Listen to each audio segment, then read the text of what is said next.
बेनी बाबू जैसे वरिष्ठ नेता का भद्दी भद्दी बातें करते हैं। और बबुआ जी है, नई बुआ की शरण ली है, इनके सारे अरमा बह गए। अगर वो सांसद बनता है तो उसके बाद क्या काम होगा पता नहीं। उनकी राम से क्या दुश्मनी है। राम और मंदिर पर बुलडोजर चलवा देंगे। अरे जरा योगी जी से ट्यूशन लो, बुलडोजर कहां चलाना कहां नहीं चलाना। बाबा साहब आंबेडकर ने जो दिया है उसको कोई हाथ नहीं लगा सकता है। राम काज की प्रेरणा राष्ट्र काज के लिए है। इससे वन प्रोडक्ट एम्बिशन चला है ना, और हमारे योगी जी भी सफाई कर रहे हैं। यहां तो सत्रिक आश्रम है, महादेव कॉरिडोर के विकास का काम भी चल रहा है। भैया बहनी कहे राम राम। अब राम राम करो चाची मौसी देखती हो बाराबंकी जिले मोदी जय का बात है सबका राम राम करत हम कर लो तनिक आपका दिखाई देखती हो। जैसे बगैर जनसभा का संबोधित करे खातिर मोदी जी आवती हैं, बाराबंकी अंदाज में बोलती हैं, अवधि भाषा में बोलती हैं और सबका राम राम करती हैं। तनिक सुनो भैया फिर आगे और सुनाते हैं क्या बात है। आज हमको बहुत अच्छा लग रहा है कि देखो भैया अपनी बाराबंकी वाली लैंग्वेज में जो भाषा में हम बात करते हैं वही भाषा में देखा मोदी जी बोलते हैं। तनिक सुनो। भारत माता की सब भैया बहनी कहे राम राम। आप सभी हमरे लिए यहाँ पे सुबह से अगोरत हो। हम आप सभी के कर्जा में डूब गए। अब जौन भाषा में हम खबर लगाई थे वही भाषा मोदी जी बोलत रहे। क्या बात है भैया देखती हो हमारी बाराबंकी अंदाज वाली भाषा बहुत फेमस हो गए हो का भैया। देखो बढ़िया भीड़ो बहुत सारी रहे। भोरस बगैर मोदी जी का इंतजार होता रहे। बिल्कुल भैया तुमको बताइए नेशनल हाईवे से लेकर के पंडाल तक, पंडाल से लेकर के भैया एकदम मैदान तक पूरा भरा रहा, खचाखच भीड़ है, भीड़ पूछो ना भैया। धूल बकायदा आसमान में दिखाई देता इतनी भीड़ है, वाकई में बहुत भीड़ है। और कड़ाके की धूप होने के बावजूद भी लोग बकायदा मोदी जी का सुने खातिर आ रहा है। जनसैलाब रहा भैया, तुम यूं कह सकती हो। पूरा बकायदा भैया भीड़ देखे खातिर मिलत रहे। इस दरमियान मोदी जी जनसभा को संबोधित करते हैं और इंडिया गठबंधन पर निशाना साधती हैं। कहते हैं कि देखो भैया ये इंडिया गठबंधन वाले अगर इनका सांसद बनोगे तो क्या विकास करिए। और यही नहीं भैया महादेवा का जिक्र कर रहे थे, महादेवा कॉरिडोर का जिक्र कर रहे थे, सतृषि आश्रम का जिक्र कर रहे थे। और ये भी कहते हैं कि देखो ये कांग्रेस के नेता तो स्वर्गीय बेरी बाबू जी का अपमान करते हैं। तो सुनो भैया क्या कहता है मोदी जी। आपके इस कर्ज को मैं और ज्यादा मेहनत करके चुकाऊंगा।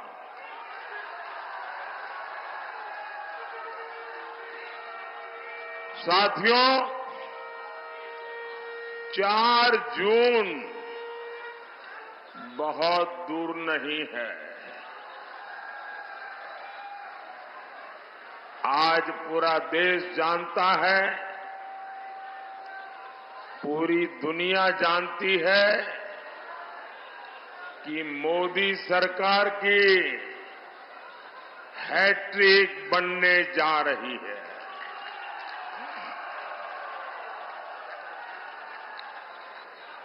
नई सरकार में मुझे गरीबों के लिए, युवाओं के लिए, महिलाओं के लिए, किसानों के लिए बहुत सारे बड़े फैसले लेने हैं। और इसलिए मैं बाराबंकी और मोहनलालगंज के लोगों से आशीर्वाद मांगने के लिए आया हूं।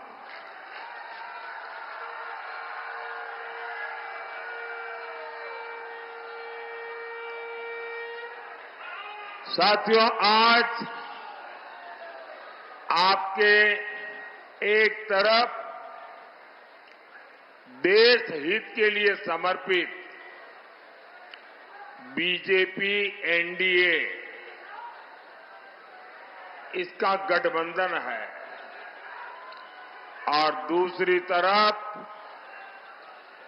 देश में अस्थिरता पैदा करने के लिए इंडी गठबंधन मैदान में है। जैसे जैसे चुनाव आगे बढ़ रहा है। ये इंडी वाले ताश के पत्तों की तरह बिखरना शुरू हो गए हैं।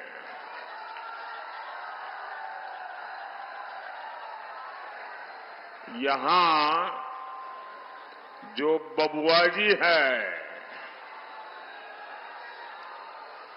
बबुआजी यानी हमारे समाजवादी शहजादे, अब उन्होंने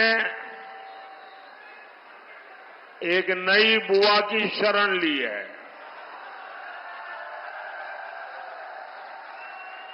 ये उनकी नई बुआ जी है बंगाल में। और ये बंगाल वाली बुआ जी ने कह दिया है, इंडी वालों को कहा है कि मैं आपको बाहर से सपोर्ट करूंगी। इंडी गठबंधन की एक और पार्टी ने दूसरी को कह दिया है, खबरदार, जो हमारे खिलाफ पंजाब में बोला, पीएम पद को लेकर भी सबके सब मुंगेरी लाल को भी पीछे छोड़ रहे हैं।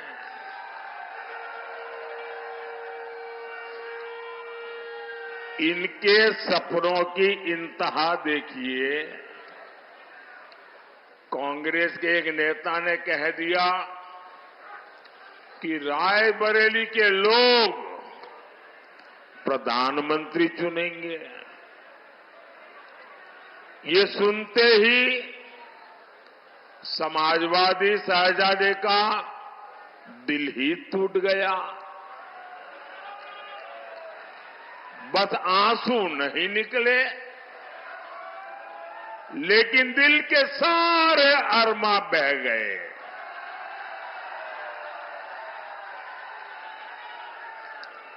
अब आप बताइए, इस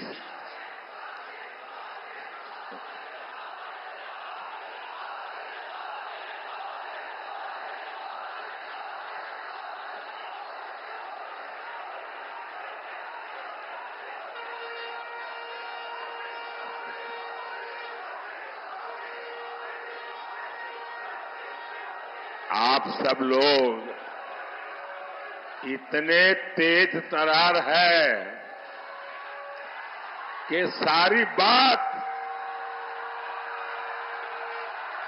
इशारों में समझ लेते हो।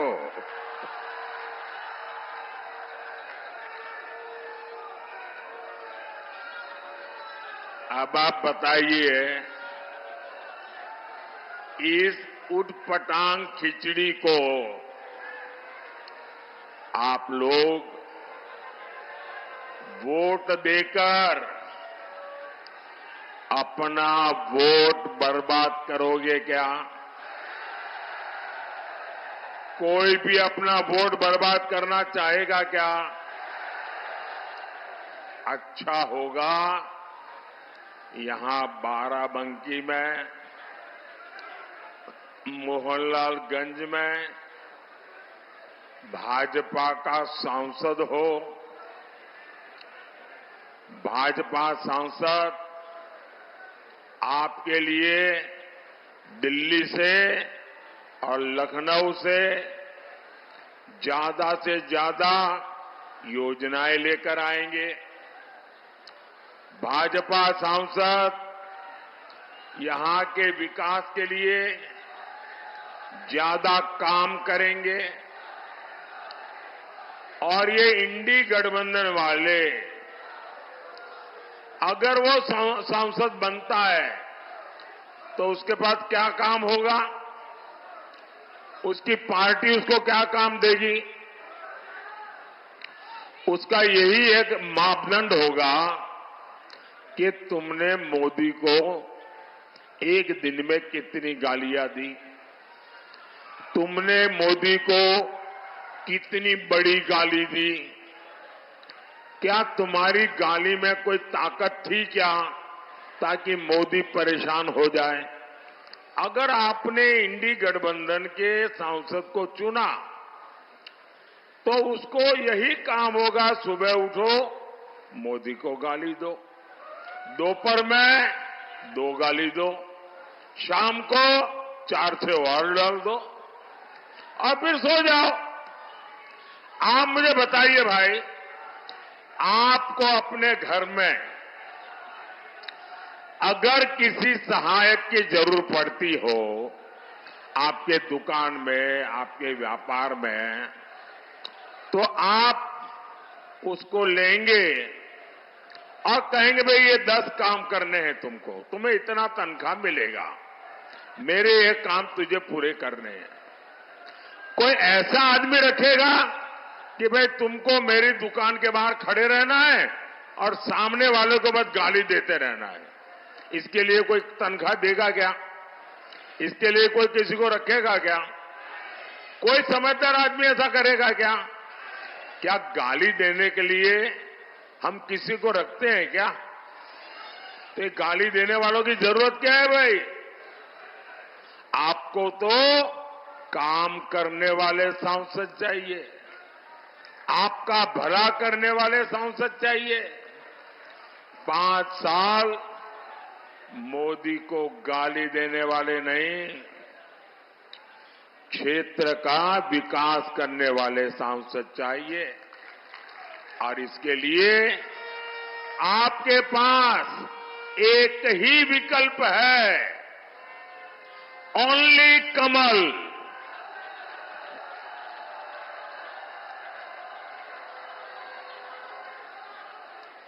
और इसलिए बाराबंकी से बहन राजरानी रावत जी और मोहनलालगंज से भाई कौशल किशोर जी को हर बूथ पर विजयी बनाना है। साथियों, जब देश में दमदार सरकार होती है तो फर्क भी साफ साफ दिखता है। कमजोर सरकार का क्या है? आज है, कल नहीं है। कमजोर सरकार का पूरा फोकस इस बात पर होता है कि किसी तरह उनकी गाड़ी चलती रहे, समय पूरा हो जाए।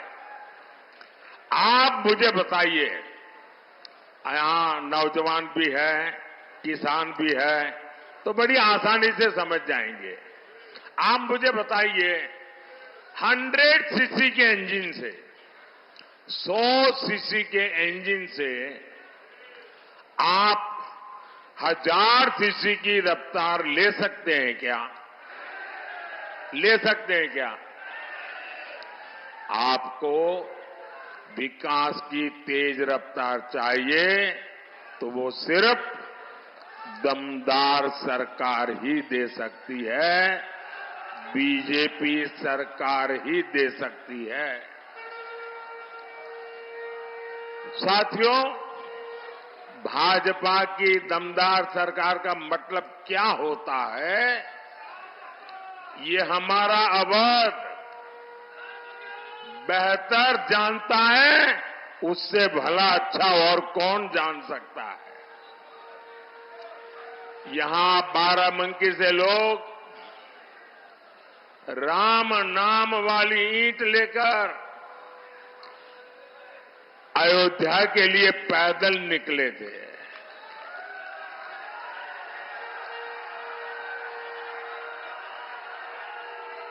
जो पहली बार वोट डाल रहे हैं, जो युवा है, उन्हें पता ही नहीं होगा 500 साल के इंतजार के बाद, 500 साल का इंतजार ये इतिहास की बहुत बड़ी घटना है कि पीढ़ी दर पीढ़ी हमारे पूर्वज संघर्ष करते रहे, बलिदान देते रहे, त्याग की पराकाष्ठा करते रहे। 500 साल के बाद, और वो दिन याद कीजिए, लोग जब हमारे रामलला को टेंट में देखते थे, उनके आंसू नहीं सूखते थे और लोग सरकार को जितनी भद्दी भाषा में गालियां दे सके देते थे। लेकिन आज 500 साल का इंतजार खत्म हुआ कि नहीं हुआ? 500 साल का इंतजार खत्म हुआ कि नहीं हुआ? रामलला भव्य मंदिर में विराजित हुए कि नहीं हुए? किसके कारण? किसके कारण? किसके कारण?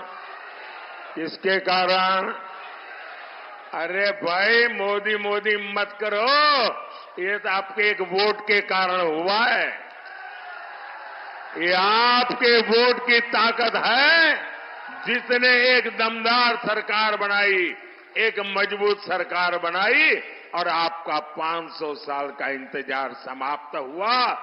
आपका वोट 500 साल का इंतजार खत्म कर सकता है।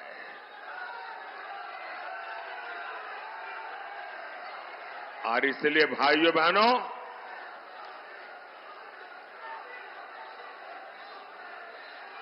कमल के निशान पर बटन दबा के आगे भी ये दमदार सरकार बनानी है और दमदार फैसले भी लेने हैं। लेकिन साथियों, दूसरी तरफ ये कांग्रेस वाले, ये सपा वाले क्या कह रहे हैं? पहले इन्होंने रामलला को टेंट में पहुंचाया, फिर अपनी वोट बैंक को खुश करने के लिए इन्होंने कहा यहां मंदिर की जगह कोई धर्मशाला बना दो, कोई स्कूल बना दो, अस्पताल बना दो। अब जब मंदिर बन गया तो उन्होंने इतना पेट में जहर भरा पड़ा है, इतना जहर पड़ा है, पता नहीं उनकी राम से क्या दुश्मनी है। रामलला की प्राण प्रतिष्ठा का निमंत्रण ठुकरा दिया।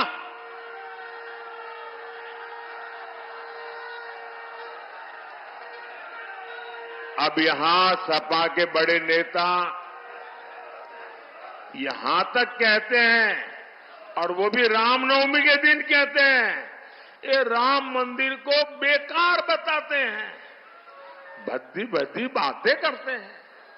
और कांग्रेस तो राम मंदिर पर सुप्रीम कोर्ट का फैसला पलटने की तैयारी कर रही है। सपा कांग्रेस वाले, जब मैं ये कहता हूं ना कि भाई कांग्रेस में ही रहने वाले एक नेता ने कहा है कि वे लोग ये कोर्ट का निर्णय पलटना चाहते हैं। कुछ लोगों ने, यार ऐसा तो कैसे हो सकता है, भ्रम में मत रहिए। देश जब आजादी का आंदोलन कर रहा था ना, और देश के टुकड़े करने की बात आती थी, तो देश का हर व्यक्ति क्या, नहीं यार देश के टुकड़े थोड़े होते हैं, देश के टुकड़े होते हैं। हो गए कि नहीं हो गए? इन्होंने कर दिया कि न कर दिया? ये किसी भी हद तक जा सकते हैं जी, इनका ट्रैक रिकॉर्ड ही ऐसा है। इनके लिए देश वेश कुछ नहीं है भाई, उनके लिए तो उनका परिवार और पावर, यही उनका खेल है। सपा कांग्रेस वाले सरकार में आए तो रामलला को फिर से टेंट में भेजेंगे और मंदिर पर बुलडोजर चलवा देंगे। क्या योगी जी से यही सीखना है क्या? अरे जरा योगी जी से ट्यूशन लो, बुलडोजर कहां चलाना कहां नहीं चलाना।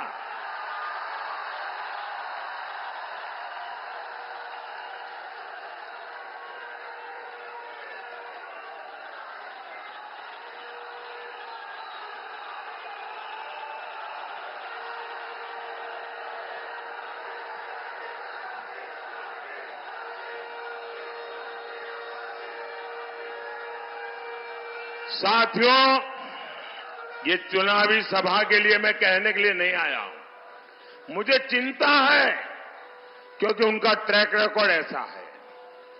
यही इनकी साजिश है। अब ऐसे लोगों को अगर आप वोट दे सकते हैं क्या? ऐसे लोगों को वोट दे सकते हैं क्या? साथियों, ऐसे लोगों तो वोट तो छोड़िए, ऐसी सजा करनी चाहिए, ऐसी सजा करनी चाहिए उनकी जमानत जब्त हो जाए। साथियों, सपा कांग्रेस के लिए अपने वोट बैंक से बड़ा कुछ नहीं है। और जब मैं इनकी पोल खोलता हूं तो ये बेचैन हो जाते हैं, नींद हराम हो जाती है। लेकिन फिर क्या करते हैं, जैसे बहुत बुखार चढ़ जाए ना तो वो आदमी कुछ भी बोलता है, ये भी कुछ भी बोलना शुरू कर देते हैं, ऐसी गालियां देते हैं। आप मुझे बताइए, बाबा साहब आंबेडकर जब संविधान बन रहा था तब धर्म के आधार पर आरक्षण के सबसे बड़े विरोधी थे। धर्म के आधार पर आरक्षण नहीं होगा, ये संविधान सभा ने निर्णय किया था और सोच विचार करके किया था। अरे इतने ही नहीं, इनके परनाना ने भी धर्म के आधार पर आरक्षण का विरोध किया था। लेकिन 10 साल पहले यहां यूपी में इन लोगों ने धर्म के आधार पर आरक्षण देने की कोशिश की थी और कर्नाटका में तो कर दिया।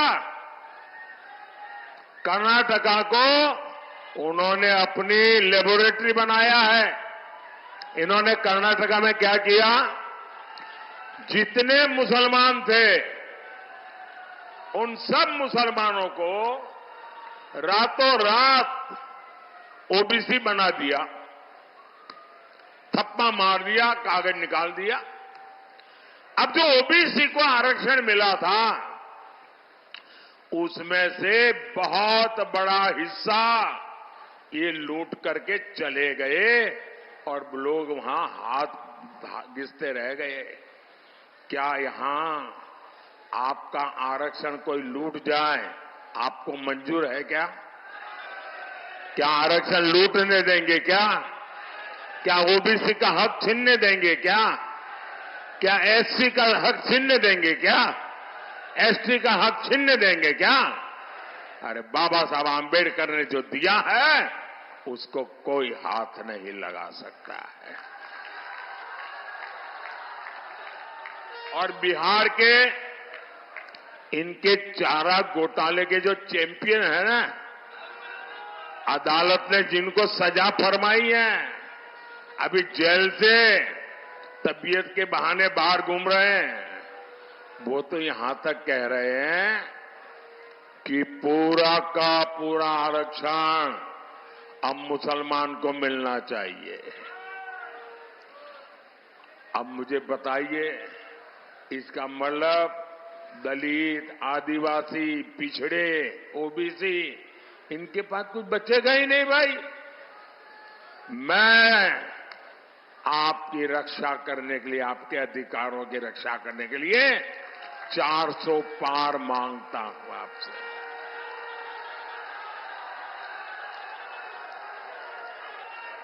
कांग्रेस के शहजादे कहते हैं, ये नया ले आए हैं भाई, वो कहते हैं कि आपकी कमाई का एक्सरे करेंगे। मतलब आपका लॉकर में क्या है, आपकी जमीन कितनी है, गहने कितने हैं, सोना कितना, चांदी कितनी, आपके मंगलसूत्र कहां है।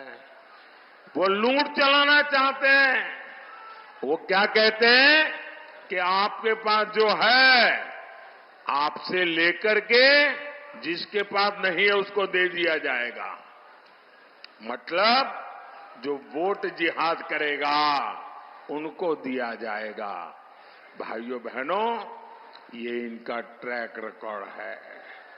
सपा कांग्रेस तुष्टीकरण के आगे घुटने टेक चुकी है और मोदी जब इनकी सच्चाई देश को बता रहा है तो वो क्या कह करते हैं, और ये लंबे समय से उनकी इकोसिटी में उनके बेईमानी को अगर आप बेनकाब कर दो, उनकी घोर सांप्रदायिकता को बेनकाब कर दो, उनकी वोट बैंक की राजनीति को बेनकाब कर दो, दिन रात हिंदू मुसलमान करने वाली उनकी सोच को बेनकाब कर दो, तो कहते हैं मोदी हिंदू मुसलमान करता है। अरे मोदी तो बोलना पड़ता है तुम्हारे पापों का, ये पूरा इतिहास देश को बताने के लिए। साथियों, ये लोग संविधान विरोधी है, ये दलित और पिछड़े विरोधी है। मोदी ने आर्टिकल 370 हटाया, इससे जम्मू कश्मीर में भी संविधान लागू हुआ, वहां दलितों को भी उनके अधिकार मिले। वो 2 दिन पहले ही सीएए कानून के तहत शरणार्थियों को नागरिकता मिलनी शुरू हो गई है। बड़ी खुशी खुशी मना कर वो कागज लेकर के फोटो निकलवा रहे हैं। ऐसे गरीब लोग निराधार पड़े थे देश में, कोई उनकी पूछने वाला नहीं था जी। इसके जो लाभार्थी है उनमें ज्यादातर मेरे दलित भाई बहन हैं, मेरे पिछड़ी समाज के भाई बहन हैं। सपा कांग्रेस के लोग इसका भी विरोध करते हैं। सपा के लोगों ने यूपी में दलितों के साथ कितना अन्याय किया है ये बच्चा बच्चा जानता है। जो मोदी देश के संविधान को सशक्त कर रहा है उसको लेकर अफवाहें फैलाते हैं। संस्कार देखिए साथियों, भाजपा सरकार बाराबंकी के किसान राम शरण वर्मा जी को बड़े गर्व के साथ पद्म पुरस्कार देती है, पद्म सम्मान देती है। कृषि में उनके योगदान को नमन करती है। और ये कांग्रेस ही बेनी बाबू जैसे वरिष्ठ नेता का डगर डगर अपमान करते हैं और ये देखकर भी सपा के शहजादे चुप रहते हैं। वो बेनी बाबू जिन्होंने देश और समाज की सेवा में पूरा जीवन खपा दिया, उनको इस तरह अपमानित किया है कांग्रेस सपा ने। साथियों, भाजपा सरकार सबका साथ, सबका विकास, सबका विश्वास, सबका प्रयास, इस पवित्र मंत्र पर चलती है। मुफ्त अनाज हो, मुफ्त इलाज हो, पक्का घर हो या सस्ता गैस का सिलेंडर हो या नल से जल हो, ये बिना भेदभाव सबको दिया जाता है। आपको याद है ना सपा के शासन में क्या होता था? अरे उस समय बिजली भी जो वोट जिहाद करेगा उसके लिए रिजर्व रहती थी, बाकियों को बिजली नहीं मिलती थी। और मैं आज एक और बात कह रहा हूं, जिस वोट बैंक के पीछे लोग भागते हैं, वोट बैंक की अब इनकी सच्चाई समझने लगे हैं। 3 तलाक कानून से खुश हमारी माताएं बहनें बीजेपी को लगातार आशीर्वाद दे रही है। भाई और बहनों, राम काज से आगे अब राष्ट्र काज का समय है। राम काज की प्रेरणा राष्ट्र काज के लिए है। यहां मैठा की खेती बहुत होती है। ऐसी हर कृषि उपज से जुड़े प्रोसेसिंग उद्योग के लिए यहां अनंत संभावना है। बाराबंकी मोहनलालगंज के छोटे किसानों को पीएम किसान सम्मान निधि के भी करीब करीब 1,600 करोड़ रुपए मिले। यहां का गमछा मुझे भी भेंट दिया गया। अब ये गमछा बहुत प्रसिद्ध हो रहा है और हमारे योगी जी ने जो वन डिस्ट्रिक्ट वन प्रोडक्ट का मिशन चलाया है ना, आज मैं भी दुनिया में कहीं जाता हूं तो मैं गिफ्ट क्या लेके जाऊंगा, मुझे दिमाग नहीं खपाना पड़ता है। मुझे लखनऊ में यूपी सरकार की वेबसाइट पे जाता हूं, योगी जी का वन डिस्ट्रिक्ट वन प्रोडक्ट देख लेता हूं और मैं कहता हूं भाई चलिए ये 6-7 चीजें ले लो, वहां दे देंगे लोगों को। योगी जी की सरकार ने जिस प्रकार इसको जीआई टैग दिया, इसकी प्रसिद्धि की है। साथियों, आप तो जानते हैं मैं 2014 से काम में लगा हूं, स्वच्छता अभियान, सफाई कर रहा हूं। देश साफ सुथरा होना चाहिए कि नहीं होना चाहिए? स्वच्छता होनी चाहिए कि नहीं होनी चाहिए? और हमारे मोदी जी और हमारे योगी जी भी सफाई कर रहे हैं, वो भी सफाई होनी चाहिए ना। दुर्गंध आती है तो नींद आती है क्या? तो दुर्गंध हटानी पड़ती है ना। तो योगी जी वो काम भी बड़े अच्छा कर रहे हैं और ये सफाई होने के कारण अब उत्तर प्रदेश में निवेश का माहौल बना है। लोग विश्वास के साथ उत्तर प्रदेश में उद्योग धंधे के लिए रुपये लगाने के लिए तैयार हुए। साथियों, जहां जहां राम के निशान है उन क्षेत्रों को रामायण सर्किट के तहत विकसित बनाने की योजना। यहां तो सत्रिक आश्रम है जहां राजकुमारों की शिक्षा दीक्षा हुई थी। महादेव कॉरिडोर के विकास का काम भी चल रहा है। ऐसे विकास कार्य हमारी विरासत को भी सशक्त करेंगे और पर्यटन उद्योगों से युवाओं को नए अवसर भी देंगे। साथियों, विकास और विरासत ये विकसित भारत बनाने के लिए आपके आशीर्वाद मांगता है। आपको भारी मतदान करना है। ज्यादा से ज्यादा मतदान करेंगे, ज्यादा से ज्यादा मतदान करेंगे, ज्यादा से ज्यादा लोग मतदान करने के लिए निकलेंगे। सुबह 10 बजे से पहले मतदान होगा। पहले मतदान फिर जलपान, पहले मतदान फिर अब आप ऐसा तो नहीं होगा जलपान याद रखोगे और मतदान भूल जाओगे, ऐसा नहीं होगा ना। अच्छा, पोलिंग बूथ जीतोगे, सभी पोलिंग बूथ जीतोगे, पुराने सारे रिकॉर्ड तोड़ोगे। अच्छा, मेरा एक काम करोगे, क्या कमाल हो यार, ठंडे हो जाते हो। जरा हाथ ऊपर करके बताइए, मेरा काम करोगे क्या? ये चुनाव वाला काम नहीं है, मेरा पर्सनल काम है। करोगे? पक्का करोगे? अच्छा, घर घर जाइएगा, ज्यादा से ज्यादा परिवारों में जाइएगा। परिवार में हर बुजुर्ग परिवार के मुखिया के साथ बैठिएगा, उनको कहिएगा मोदी जी आए थे और मोदी जी ने आपको राम राम कहा है। मेरा राम राम पहुंचा देंगे, हर घर में पहुंचा देंगे। बोलिए भारत माता की, भारत माता की। बहुत बहुत धन्यवाद। अब चाची मौसी सुना कि ना सुना, सबका बगदा राम राम कहीं ना मोदी जी का बात है भैया। वैसे इस दरमियान भैया जब सैलाब देख के एमएलसी साहब बहुत खुश हो गए। जब कार्यक्रम का समापन हुआ था एमएलसी साहब बहुत खुश हो जाते, खिलखिलावे लागत है। और भाजपा जिला अध्यक्ष अरविंद मोहरा जी भी स्टेज पर रहे भैया, बहुत खुश हो जाते हैं। का बात है, भीड़ देख कर गदगद हो जाती है। इस दरमियान आपका बता दी कि देखो भाजपा प्रत्याशी राजनारायण रावत जी भी रहे, सूबे के मुख्यमंत्री योगी आदित्यनाथ जी तो थे ही भैया, तुम देखे सकती हो। और भाजपा जिला अध्यक्ष अरविंद मोहरा जी, राज्य मंत्री सत्येंद्र शर्मा जी, अनुप्रिया पटेल जी, बसंत त्यागी जी। बाकी भैया रैली की अगर बात करें तो बहुत सारे पदाधिकारी भी बीजेपी के रहे, तुम देखे सकते हो। रवि भी रहे वहाँ पर, नवीन राठौर जी भी रहे, विजयानंद वाजपेयी जी भी रहे, सुनील सिंह रहे। बाकी वीडियो अच्छी लगी तो कमेंट कीजिएगा, चैनल को सब्सक्राइब कीजिएगा, शंबा साहजी को पर मिलेगी तो बेल आइकन जरूर दबा दीजिएगा। बाकी आपकी कार्यक्रम कीजिएगा।